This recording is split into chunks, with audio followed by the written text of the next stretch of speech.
Hello, this is another demo in the storage redesign saga, and let's go quickly over what we have right now. So this is the production code. This is meant to be the production code, no longer hacking around with the uh, old storage model, and so this should be a little bit more consistent and a little bit closer to what we want to ship in the end, but it's not finished. So let's quickly go over what we have here. So the main thing is, of course, on the overview, this long table here, which now is supposed to show you everything that you have. And it should, in theory, be possible to do all your storage actions, all your storage management from this one page here by finding the actions that you need here in the menus. And yeah, that's one open issue, is how do we distribute all these actions. One idea, for example, is that we don't let people destroy data here on the overview, but you have to dig deeper to find the delete button for partitions, for example. But if you just want to set up a new drive and get it going and create things without destroying other things, then maybe it's all possible here from this page. And you see here's the hierarchy here.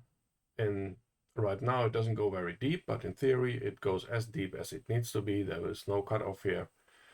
If you have a drive in an iSCSI with partitions, then it's going to be that many levels deep here.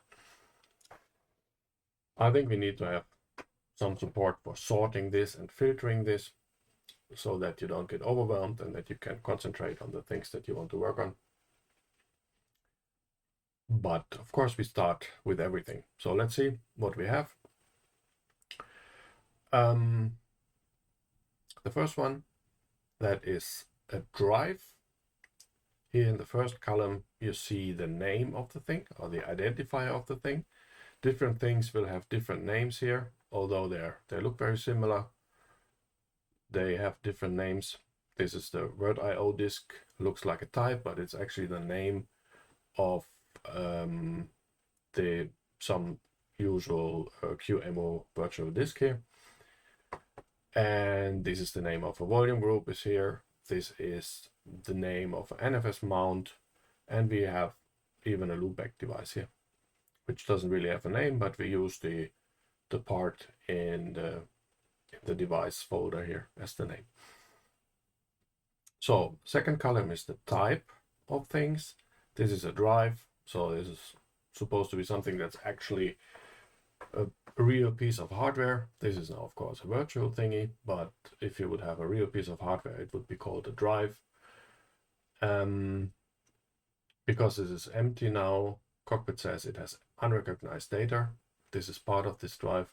There would be file system type, could be here, or it could be physical volume. Here's another drive, but here's an NFS mount, as we have pointed out, and this loop thingy, Cockpit doesn't recognize it yet, so it just calls it a block device. And then here, the third column is the location in your system. There can be different things depending on the type. For a drive, it is the device file. For a file system, it's the mount point. For a volume group, it's the directory inside the dev directory. And yeah, we could actually use the disk for loopback device, but yeah. So this depends on the type here. And then you have a size information in the fourth column. Sometimes it's just the size of the thing. If it isn't, if we can't say anything about how much of it is used.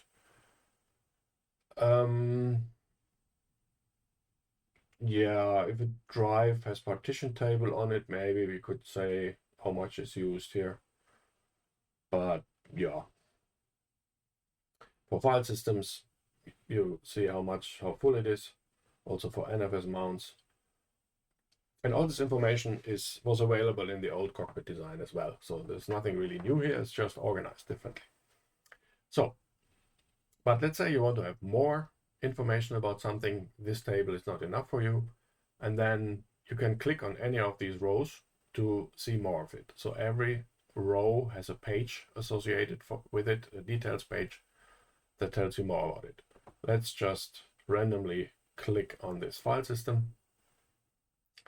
This is now my real boot partition of the virtual machine, so we're not going to mess with this now. But you can see here in the breadcrumb trail where you are in the hierarchy. This is some partition without a name on the Word I/O disk thing. This is spelled out here. It's an XFS file system on a partition of this disk. And this is the mount point. And this should give you a hint or make you understand what's coming, what's below here. This is now information about the partition that it is on. So not every single storage object gets its own page. Partitions, for example, do not. They get grouped together with the content that is on them. So we have done that to cut down on the size, on the number of objects that are involved here. Otherwise, you would have a drive with a partition and a file system, and you would have to do a lot of clicking and digging into the tree, and it might also get confusing. We might even go further and have a drive with a partition table, with a partition with a file system on it, or with encryption on it and then a file system on it. So this has been cut off and condensed a bit. And partitions is one example that gets grouped with the content. Logical volumes is another, and encryption is also being grouped with the content. Okay, you see the actions here. These should be the full set of actions as buttons maybe, or as menus, I don't know. And they have been distributed a little bit over where they actually belong. So mounting and unmounting belongs to the file system. Format is also here, it kind of belongs to the content, but delete is here with the partition, because if you delete something, it's gonna be deleting the partition and not strictly the file system. You could think if you delete the file system, it might mean overwriting the block device with zeros or something. But with the partition, you know, when you delete it, it gets removed from the partition table and the block device disappears, etc., etc. You can use that space for something else. So I guess that makes sense. Yeah. Let's look at a volume group. This is the main volume group that has the root file system here on it. You can see that here. Same information that we had earlier. It's a volume group. This is the name. If you want to rename it, the button is here. You could maybe put an edit button here instead of the rename here. And yeah, things like that to make it more consistent with other things. And one additional feature is that a volume group has not only the list of content that's on it. This is kind of like the partition table, but it also refers back to the physical volumes that it is made up of. So this is now a list of things, because there can be more than one, of course. This is should work pretty much like all the other tables that we have here. So it should have filtering and sorting and all of that, but the content is a little bit different. It is, yeah, it's presenting this thing now as, yeah, from a different viewpoint. So if DevBDA2, if you remember this name, if you find it here in the table here, it's DevBDA2. It tells us it's a LVM2 physical volume of this volume group. But that information is not interesting on the volume group page itself, because this is the context that we have. We are looking at this volume group. And so it doesn't tell you that this is a physical volume, because it's already mentioned here in the title of the table, but it tells you more what you see when you actually go to the details of this thing, that it's a partition of a Word I/O disk, or maybe that it's encrypted and these things. So if we click on this now, we end up here. This represents the partition, and the content is a physical volume. So the file system is a physical volume, but for Cockpit, that's the same kind of thing. And you have a link here to the volume group if you like, and all the information about the partition here. And yeah, that's how those things are connected. Also, this information here is in the size column, but it talks more about the details of this physical volume that are interesting for the volume group. So maybe we should just say this is a different kind of table, and we should define it a little bit better, what is in here. Yeah, here are some buttons in the cards that belong to this content, but they're not yet here on the overview, I think. So rename is here. That's maybe not actually so useful, but create logical volume could be here, but it's not. But I think we should just collect all the buttons from all the cards on a detail table, on the details, on the details page, and put them in these menus here. So here's a lot of stuff, for example. Of course, this row also has its own page. It's an XFS file system, of course, mounted on root, and now it's not a partition, it's a logical volume, so you get all the information about the logical volume. Here's a link back to the physical volume. Maybe we can actually turn this now into a link, because we have a nice page for that.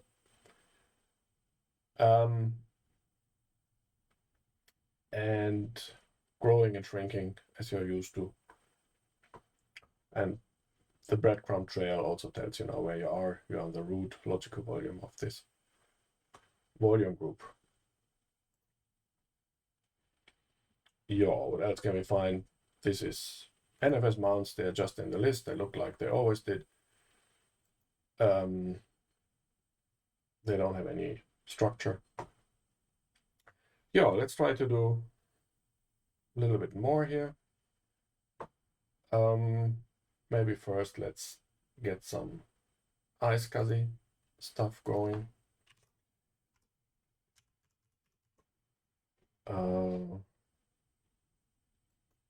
Yeah, that works. So you see these rows have appeared now. Now you see top level is an iSCSI portal. This is the address that has been used, and there are a couple of drives below it. So this is already a little bit more hierarchy. So let's take this one here and make a partition table on it. All right, so we misclicked already, so we don't want the content, we want the drive. So one level up, this is the iSCSI session, this is the drive, and because we want to create the partition table here. So now there's partitions here and free space that we can use. It's not a lot, hopefully it's enough to do anything with it. Free space is already a bit different, so that should be logically, you should be able to click on this and get to a page that describes this free space, but I haven't done that. So maybe that would be a very boring page, but maybe we should, just for consistency. People can, of course, use this menu here to create the partition. And let's make it big. X4, I think, is better for small ones. And we encrypt it.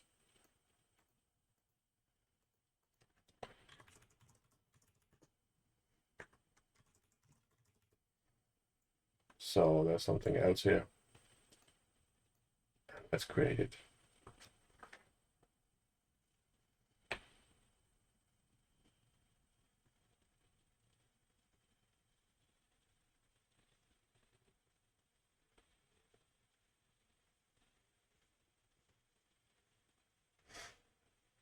Oh yeah, we didn't mount it. So now it's still locked and Cockpit can't tell what's in it because it doesn't have any information anymore. But you can click on this, and now there's a lot of stuff going on here. This is quite deep here already in the hierarchy, but that's okay. And tells you where it is stored, just goes one level up. Here's a card for the encryption with all the keys. That could be Tang here and other things. Yeah, oh, that's interesting. Cockpit has always done this, so it has figured out, okay, this is actually an iSCSI, so we need this option here to get it mounted at boot. So that's nice. Let's unlock it to see what's in there.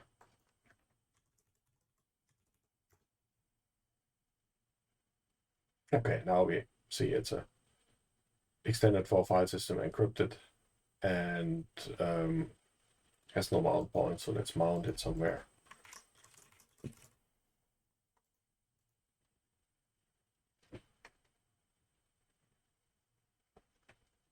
We could have tried to do this all from the overview, but I think the menus are not full yet, not enough in there in the menus.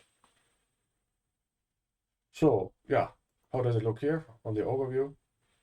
iSCSI session, drive, partition, encrypted file system. There's no mention of the encryption container. This layout here, of course, is broken. What can we do here?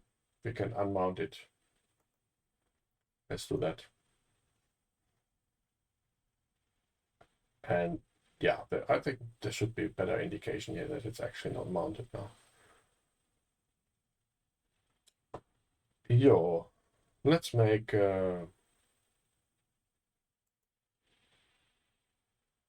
what can we make? Do we have enough for RAID? But well, that's just regular stuff. Let's make a volume group.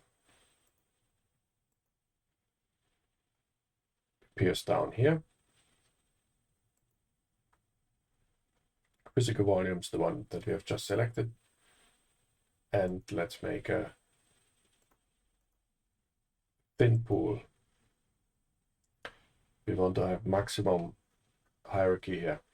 So now again, maybe, yeah, let's click on this. This one has a button here, create thinly provisioned logical volume. Maybe that should be here. But yeah, let's create it. Let's create another one. The names are not very creative now. But if you go back to volume group now, you see the hierarchy again here. So this is part of the pool. Both are part of the pool. And you see they tell you they are part of this LVOL 0, which is the pool, but they don't tell you here that they're part of the volume group. But you can see that from the background trail here. And I guess if you have better names for these, that should be enough to identify it. You can format it. I don't like the unrecognized data thing, so I always have to format stuff. And yeah, the overview looks like this. Volume group, thin pool, 2 volumes in it. Yeah, let's have a look at the block device here. This is a loopback device. Cockpit should learn about loopback devices. It shouldn't be very difficult, so let's do it right away here. But right now it doesn't, so this could be any other unrecognized thing that has been found. Maybe people want to work with it, and why not? We can let them make partition tables on this, or let them format it and mount it. Whether or not it makes sense, that's of course then up to the user. Only information you get is here, major and minor number. Yo, this is the big creation menu. We could maybe break it out into buttons here, like we do on the networking page, or some other idea.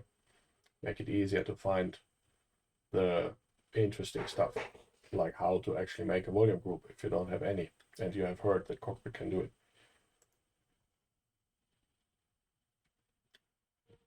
Yeah, so this is a pretty small, harmless virtual machine that I use for developing. And of course, we have an iSCSI session here. So it has a little bit of hardware here, but it looks already quite full. But I think if you're serious about this and you look at it closely, then you can figure out what's going on. And I don't think it's actually super overwhelming what's in here. Okay, that's it for now. Off the top of my head, open issues is presentation of this table. Maybe put things into sections, maybe make them expandable.